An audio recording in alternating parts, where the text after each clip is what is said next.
AP Chemistry, Unit 5.3, Concentration Changes Over Time. So concentration versus time graphs can help you infer the order of the reaction, and the slope of the graph is going to be the rate constant for that particular reaction in the case of zero, first, and second order reactions.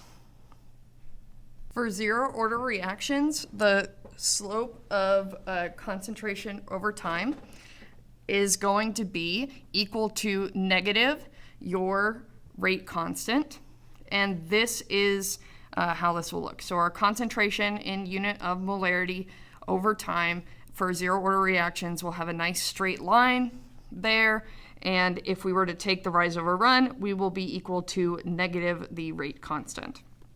The equation that reflects this is going to be the concentration at any particular time in the reaction minus the concentration of a prior time, or the concentration at the very start of the reaction is going to be equal to negative the rate constant times time. For first order reactions, our slope is also equal to negative k, so negative our rate constant for that reaction. Our concentration on the y-axis is going to be equal to the natural log of the concentration of A, and that is going to not have any units present. And then our x-axis is still going to be time.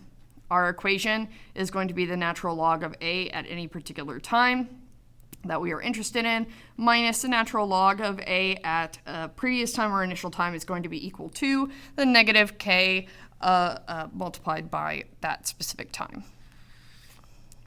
For our second order reactions, our slope is going to be positive, and so our slope is just going to be equal to that of k.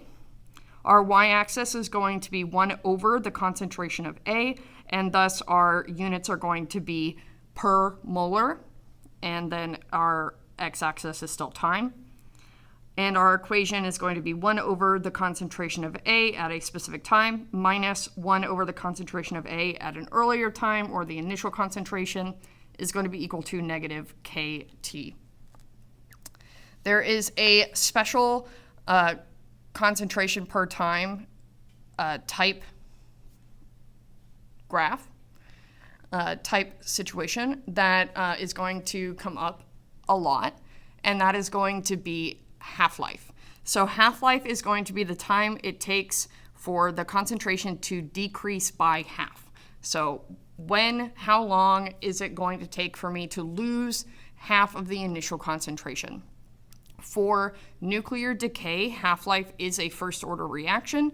However, half-life can technically be applied to other types of reactions, not just nuclear decay, but the half-life is going to be a first-order reaction, and half-life can be taken at any point along the decay